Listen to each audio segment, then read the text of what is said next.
Shavua Tov and a happy 7th night of Chanukah.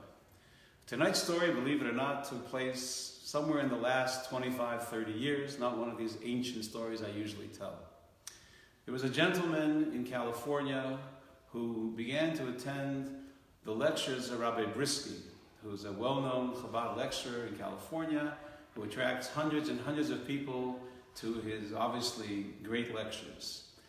After a particularly deep, complicated lecture about bad things happening to people, do bad things happen, bad things don't happen to good people, Rabbi Brisky noticed in the crowd, one of the people that had begun attending the lectures seemed very, very emotionally overwhelmed. He was crying, and therefore after the lecture, Rabbi Brisky approached him gently and quietly and asked him, "Is there something I can do for you? I noticed you were very, very overwhelmed by tonight's topic." The man began to cry and shared the following with Rabbi Brisky. He said around 5 years ago, he had been involved in a terrible accident while he was driving his 3 daughters, and sadly 2 of his daughters were killed in the accident. He was badly injured, and by the time he had rehabilitated and recuperated, his marriage had fallen apart. Obviously he was blamed for being at the wrong place at the wrong time. He was somehow blamed by his wife for the death of the 2 daughters, and the marriage broke up, and he had visitation rights to his daughter. So he lost 2 daughters, and now he kind of lost his wife and his 3rd daughter. He lost his job, he lost his health, he was in a very, very bad place.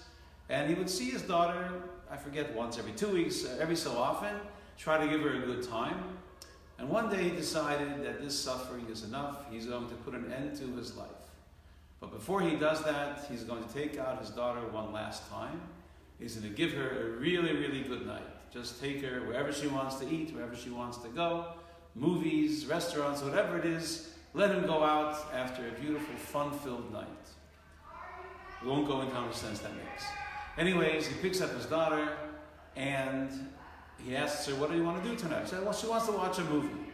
So he knows somewhere nearby there's a mall with a cinema, and off to the cinema he goes. To his unpleasant surprise, the cinema was half closed, and the mall was half closed, the cinema was closed, there was not much going on over there. And he's driving through the mall, all of a sudden he hears music, which he recognized as being Jewish music, being Chanukah music, and he sees a menorah, and he sees a bunch of young men are standing near the menorah, so he drives over there, and there's latkes, and there's donuts, and there's a small crowd, and a speaker, and there's playing music and they're dancing. And his daughter is so excited, something Jewish, and she says, "Please, Daddy, can't we go out there and join them?" And they joined the menorah lighting, they joined the dancing, they joined the eating, and they had a very good time. Got back into the car, and his daughter says, "This is like the best night of my life." She really was excited by this public display of the menorah and all the Chanukah stuff that went with it. So he takes her back home to his wife, his ex-wife, her mother, and he says to himself, after what she just told me, this being the best night of her life, and she was so happy, her face was so full of joy and life, how could I do this to her? Tomorrow morning, she'll hear the news that I killed myself. And he decided he has to put himself together and turn his life around, and that's exactly what he did. Part of this included moving to a different section of Los Angeles, of California, I don't really know California, and renting a new home and settling into a new community. And that's where he found Rabbi Brisky and began to attend lectures. He says, "That's why I'm here, because of that Chanukah candle lighting that saved me from suicide and helped me begin to start a new life." When the man looked up at Rabbi Brisky, he noticed that Rabbi Brisky's eyes were full of tears.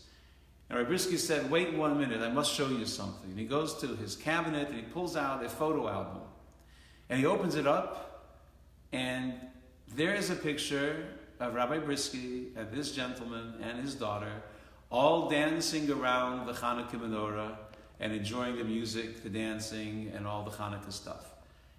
And he says, "Is this you? Is this me? Do you recognize this picture?" And the guy says, "Yes, that's the Lake something mall that saved my life." And Rabbi Brisky said, "Let me tell you a little Chanukah miracle. That year, the Rebbe had asked that we should spread the lights of Chanukah even more than before, and we decided at our Chabad house to add another location to make a public menorah lighting. Somewhere a little bit out of our neighborhood. We already had covered our neighborhood, and we quickly got on the phone, not really knowing what's going on. This is pre-Google days, and yeah, someone said, there's a mall, sure, you want to do whatever you want to do. You can bring a menorah, bring whatever you want to do. So we arranged for food, arranged for music, arranged for an entertainer, found young men to come and join us, found the menorah. We showed up at the mall, and to our disappointment, it was a mall that was in the middle of closing down. And very little traffic, very little going on. And we didn't know what to do. Our first temptation was cancel this not blessed event, because this is just a waste of money on the entertainer, on the food, on everything. There's no one going to be here. We're not going to reach anyone. What's the point? But wiser heads prevailed, and we decided we're here, it's Chanukah, let's put up the menorah. And we put up the menorah, and we danced, and although it was a small crowd, it was a lively crowd. And for a long time after that Chanukah, it would constantly nudge me in the back of my mind, was this worthwhile doing? The effort and the expense that we put into that menorah, was it really worthwhile? And tonight, you have certainly told me that that menorah was worth its weight in gold. So we never know the power of a menorah, the power of a mitzvah, the power of bringing more light into this world.